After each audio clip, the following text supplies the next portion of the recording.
Hello everyone, Des here. In our previous module editing basics video, we stepped through the process of how to create a module in Slider Revolution right up to the point where our module was ready for editing in the module editor.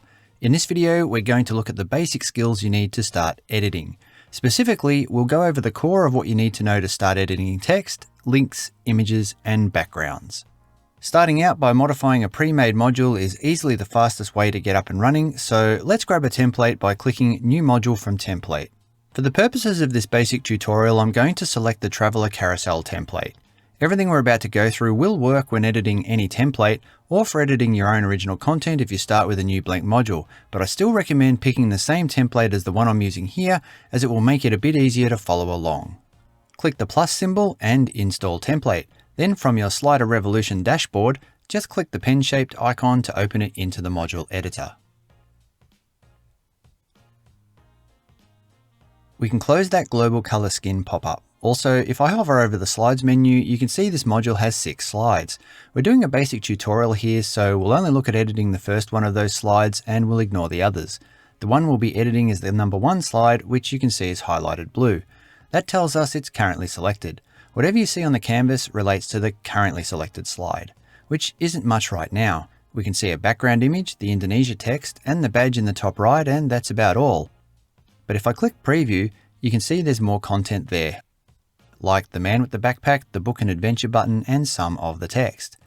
If I swipe between slides in the carousel, you'll notice that extra content stays on the screen even though we're changing slides. That's because it's contained in a special global layer, and whatever is in a global layer will always remain visible no matter what. If I close the preview down and go back to the slide drop-down menu, you can see global layers right at the top there. If I click on global layers, now on the canvas we can see all the content of our global layers as well as the content of our first slide, or rather that of the slide we had selected prior to selecting global layers. If I wanted to, I could click on the second slide, then global layers again, and I'd see all the global layer content on top of the second slide's content. But like I said earlier, we're going to keep this simple by editing only the content we can see in the first slide and of course the content currently in the global layer, since the content of both of those will always be seen together. So let's do some editing. Go back to slide 1 by clicking it to select it and then click global layers again. We'll start by editing the big Indonesia text. First, select the layer the text is on. Normally, hovering over a layer will highlight the content in that layer with a blue border, like you can see happening on the image of the man with the backpack. When I hover over Indonesia though, no blue border displays. That's because we have the wrong slide selected. In the slides drop-down list, you can see we currently have global layer selected, but we know the Indonesia text is on a layer in slide number 1. To edit a layer, we need to make sure we have the right slide selected first, so just left click on slide number 1 to select it. Now when we hover over Indonesia on the canvas, you can see the blue selection box. All I have to do is left click on it to select it.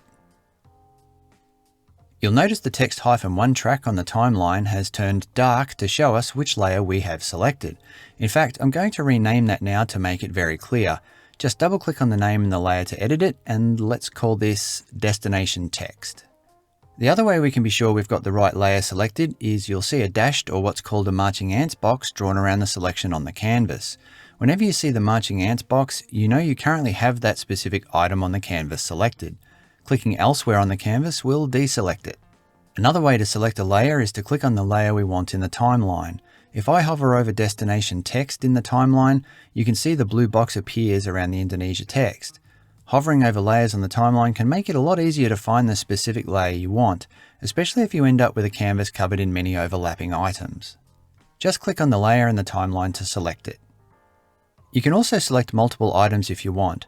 Press and hold Shift and you'll see your cursor change to a large cross. Now, with Shift held down, click your left mouse button and drag a selection box around the items on the canvas you want to select. You can see I've group selected the Indonesia text and the content of the badge in the top right of the canvas. Holding Shift while you make a selection does the exact same thing as selecting Drag to select from the top toolbar. But for now, we just want to edit the Destination Text layer, so let's deselect everything by clicking elsewhere on the canvas and then select our Indonesia text once again. Selecting any layer with text content opens the Layer Options tab in the sidebar and puts you in the Content subsection. If you're in a different subsection than I am here, just click on Content. Here you can modify what the text says in the Text Button Layer Content panel. Let's change ours to Mars. Changes you make here are automatically applied, but they aren't automatically saved. Just make sure you regularly click Save on the module editor whenever you've made changes you definitely want to keep. If you want to change the font size, there are two ways to go about it. First, making sure the destination text layer is still selected, open the Style subsection. Under the Font and Icon panel, you can see what looks like two-letter T's right next to each other. Our Mars is currently set to 170 pixels. Let's change that to 300 pixels. And you don't have to type PX in there when you change the size. Of course, that's made the text way too big, so let's change it back, but this time using a different method. Again, make sure the layer is selected and you'll see a marching ants box with a handle on the bottom right corner. Just click on the handle and drag it to the size you want. As you drag, you'll see the pixel size in the Font and Icon panel update in real time. Be aware that whether the drag handle is visible or not really depends on which subsection you're in. For example, if I click on the animation subsection, you'll see the drag handle disappears. So if you don't see a drag handle on your selection, it just means you need to click on a subsection that allows drag resizing, such as the style or content subsections. With our text layer still selected, let's go to the style subsection. Below the text size field that we've already looked at are some extra options for styling your text. The field next to the two double A's that currently has 400 in it controls the weight of your font. Clicking the drop-down menu will provide you with options to change your font weight. You can see here that we only have 400 regular as our option and no other options like bold, italic, or other weights. That's because the options you get here depend on what styles are available for that font specifically. In our case, we're using the Anton font, which you can see is the selection in the font family field. Anton is a Google font that has just one style, 400 regular. If you want to change your font family, click the drop-down menu and pick one from the list. If you know the font you want, you can type its name into the search field above the list of fonts. If I search for Work Sans and select it, you can see the text on the canvas immediately changes. Now, if I go back to the font weight setting, you can see I have a bunch of options to choose from now, all because the Work Sans font has a lot of different styles available to it specifically. Next to the font weight field is another couple of double A's that look slightly spread apart. This field is for adjusting the spacing between letters. The default setting will space letters according to the font's default spacing, but if I type in 30, for example, each letter in my text will now be spaced apart by a further 30 pixels. The final field in the Font and Icon panel is the Text Color field. Click on it to open a color selection dialog box. You can select colors from the set palette there, or drag the circle icon around the color box to see your text color change in real time. To the right of the box is a slide tool for adjusting saturation, and to the right of that is a slide tool for adjusting opacity. If you know the exact hex code of your color, you can also type it into the main field area or the color field here. You don't need to type the hash as it will be automatically added. You can also type a name to save your color choice as a preset if you want. Click the blue button to commit your changes. Though it takes a little time to step through it all in a video like this, once you get a handle on this type of editing, you'll find it super quick to make changes to your text. For instance, your next vacation in Mars doesn't sound right. Let's fix that by quickly doing what we've already learned, but without me stepping through it. There you go, done. It's that quick and easy. Okay, that's the basics of text editing. Now let's look at editing links. First up, let's edit an existing link. Click the Book and Adventure button. In the Layer Options sidebar, click on Actions. On the left side of the Actions dialog box, you'll see a pink item with text in it that will describe the type of action that applies when someone clicks that link on your site. Click on it to select it, and a series of fields will appear on the right. In our case, you can see the action type is Scroll Below Slider, but for this tutorial, we're only looking at basic links, so let's replace that with a simple link.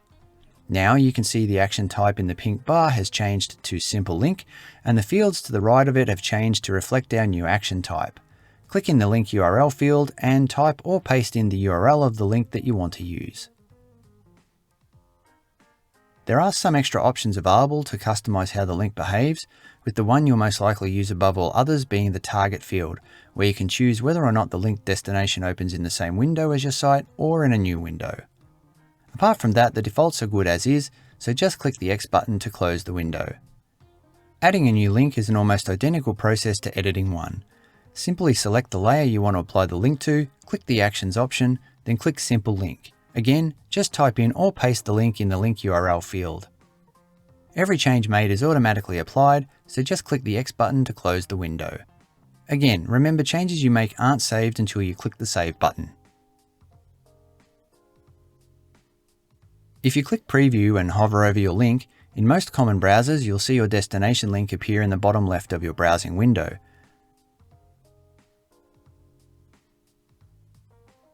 Okay, let's move on and learn how to edit and resize images. Let's replace an image. To do that, select the layer of the image you want to replace. In my case, I'm going to replace the traveler image of the backpacking man. Here we get two options. We can select an image from your own media library, or we can select an image from one of Slider Revolution's free images in the object library. Before doing any of that though, it's a good idea to know what size the image is that you intend to replace. For that, in the Layer Options tab, click on the Size and Pos option. Scroll down to the Position and Size panel and you'll see in the W and H fields the size of your image. W is for width, H is for height. So our image is 300 pixels wide by 646 pixels in height. Now let's go back to the Content subsection. We'll choose the Object Library option first. As you can see, the Object Library gives you a great variety of images to choose from for all kinds of different purposes.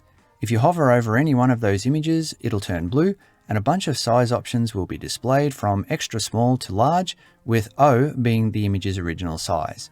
If you hover over each size option circle, you'll see the actual dimensions of that size displayed in the bottom left of the image. We know the image we're replacing is 300 pixels wide by 646 pixels high. The closest to that is the small image option, so just click on the S and the image will be replaced with our chosen size. Click on the image to drag it to reposition it. We can also resize it by clicking on any one of the small white circular handles you see on each side of the image and then drag them in or out. You'll notice when I do that, the aspect ratio of the image stays the same. If you want to change that, click on the Size and Position subsection. Here in the Position and Size panel, you'll see a white padlock. Click it once to unlock the layer, and now I can drag the width and height handles to resize the image's aspect ratio as I please. You can also type in the width and height of the image that you want manually. If you wanted to match the size of your original image, just type in its size. Our original image was 300 pixels wide by 646 pixels high. Obviously that size, and this image for that matter, don't suit what we're doing here, so let's find a better image to replace it with. This time we'll do it by returning to the Content subsection, and instead of using an image from the Object Library, we'll grab one from our own Media Library. One of the great things about installing Slider Revolution templates is that they all come with their own images. Once installed, those images become available in your Media Library. The first image I can see there is a spaceman, so I'm going to choose that. I'm going to go back to the Size and Position tab to lock the aspect ratio again, then I'm going to drag the image to resize it and reposition it.